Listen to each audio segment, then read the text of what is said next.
Hey guys, I've got a couple of oils here, okay? A couple of exotic oils. This one is Moroccan oil, and it is lovely. It smells really good. It smells like sunshine and palm trees and just goodness. That's what that smells like. And then I also have, this is tea tree oil, and it doesn't smell so good. This stuff is very fragrant. This stuff is very funky. It smells kind of like old feet, okay? If you open it up and smell it, it's like, wow. And I was wondering about this. What makes one thing fragrant and one thing funky? And I think it's this. I think it's the ingredients. It's all about what you put into it. It's all about what it's made out of. And what does worship look like? What is it real worship made of? Let's look at John chapter 12, verses 1 through 3, and I think we can find this out. It says this: 6 days before the Passover feast, Jesus journeyed to the village of Bethany, to the home of Lazarus, who had recently been raised from the dead. This is the formerly dead man.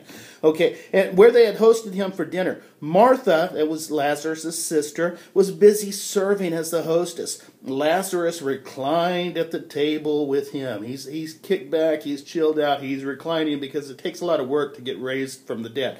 And then Mary took a pound of fine ointment, pure nard, which is an ointment, an oil, a perfume. It's called nard, which is kind of fun to say. Nard. Hey, nard. I like that. It's fun stuff.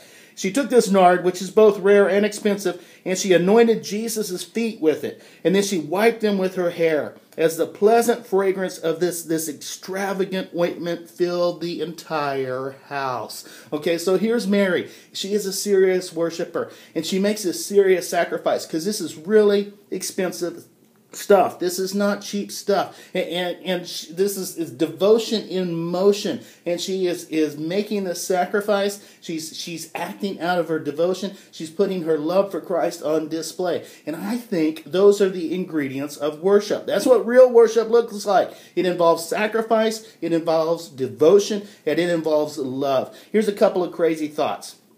A couple of crazy things, kind of the backstory of this. Oil was usually poured on somebody's head, but she anoints Jesus' feet so that there's humility. She's in the presence of intense beauty, intense holiness, and her reaction is just humility. So she pours the oil on his feet. And then respectable women back in those days never let their hair down in public. But she didn't care. She didn't give a hoot what anybody else thought. It was all about her and Jesus. There was nobody else in the room. She had an audience of Jesus, and that was it. That's all she was concerned with, that she was pouring her life and her love and her devotion into him. And she might have had a sense or kind of an intuition that her time with Jesus was running out, because he's very close to dying on the cross. And she might have had a sense of that. And so she's pouring out her life to him.